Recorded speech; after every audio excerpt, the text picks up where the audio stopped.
ಅಂತಾನೆ ಬಂದೆ. ಮನೆ ತುಂಬ ಸಿ ಸಿ ಕ್ಯಾಮ್ರಾ ಹಾಕ್ಸ್ಬಿಟ್ಟಿದ್ದೀನಿ ಕಣೆ. ನಾನು ಅದನ್ನೇ ನೋಡ್ತಾ ಇದ್ದೆ, ಎಲ್ಲನೂ ಸಿ ಸಿ ಕ್ಯಾಮ್ರಾ ಇಲ್ಲ. ಹೌದಾ, ಸಿಸಿ ಕ್ಯಾಮ್ರಾ ಹಾಕ್ಸಿದ್ಯಾ? ಹ್ಞೂ ಕಣೆ. ಇವಾಗ ಸಿ ಸಿ ಕ್ಯಾಮ್ರಾ ಹಾಕ್ಸಿರೋದಕ್ಕೆ ಎಲ್ಲ ನನ್ನ ಮೊಬೈಲಲ್ಲೇ ಕಾಣುತ್ತೆ. ನಮ್ಮತ್ತೆ ಏನು ಮಾಡ್ತಾಳೆ, ನಮ್ಮತ್ತೆ ಯಾರ್ಯಾರಿಗೆ ಏನೇನು ತಿನ್ನಕ್ಕೆ ಕೊಡ್ತಾಳೆ. ಇನ್ನೊಂದು ವಿಷಯ ಗೊತ್ತೇನೆ, ನಮ್ಮ ಅತ್ತೆನೇ ತಿಂದು ಖಾಲಿ ಮಾಡಿಬಿಡೋಳು. ಅದಕ್ಕೆ ನಾನು ಏನು ಮಾಡ್ತೀನಿ ಗೊತ್ತಾ, ಬೀರುನಲ್ಲಿಟ್ಟು ಬೀಗ ಹಾಕ್ಬಿಡ್ತೀನಿ ಕಣೆ.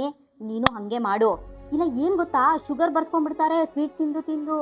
ಒಳ್ಳೇದಕ್ಕೆ ನಾನು ಹೇಳೋದು. ನಮ್ಮ ಅತ್ತೆ ನಾನು ಇಲ್ದಾಗ ನನ್ನ ಗಂಡಂಗೆ ಏನೇನೋ ಹಾಕ್ಕೊಡ್ತಾ ಇದ್ಲು ಕಣೆ. ಗೀತೆ ಸುಬ್ಬಿ ನಮ್ಮ ಅತ್ತೆ. ಅದಕ್ಕೆ ಅವರಿಬ್ರು ಏನು ಮಾತಾಡ್ತಾರೆ ಅಂತ ಹೇಳಿ ನೀಟಾಗಿ ಕೇಳಿಸ್ಕೊಂತೀನಿ, ಹಾಗೆ ನೋಡ್ತೀನಿ ಕಣೆ. ನಮ್ಮ ಮನೆಯವ್ರ ಅಕ್ಕ ತಂಗಿದಿರು ಮೂರು ದಿನಕ್ಕೂ ಬರ್ತಾರೆ ಕಣೆ. ಏನು ಬಂದು ಬಂದು ಬಾಚ್ಕೊಂಡು ತೊಗೊಂಡು ಹೋಗ್ಬಿಡ್ತಾರೆ. ಏನು ಇವ್ರ ಅಪ್ಪನ ಮನೆ ಸಂಪಾದನೆ ಮಾಡಿಟ್ಟಿರೋದಂತ ಎಲ್ಲ ಇವರೇ ಖಾಲಿ ಮಾಡಿಬಿಡ್ಬೇಕಾ? ನಾನು ನನ್ನ ಗಂಡ ನನ್ನ ಮಕ್ಕಳು ಏನು ಮಾಡಬೇಕು ನೀನೇ ಹೇಳಿ. ನಿಮ್ಗೆ ಎಷ್ಟು ಜನ ಮಕ್ಕಳು? 2 ಗಂಡು ಮಕ್ಕಳು ಕಣೆ. ಅವ್ರಿಗೋಸ್ಕರ ಆಸ್ತಿನ ಕೂಡಿಕ್ತಾ ಇದ್ದೀನಿ. ನಮ್ಮತ್ತೆ ಖಾಲಿ ಮಾಡಿಬಿಟ್ರೆ ಅದಕ್ಕೆ ನಿನಗೂ 2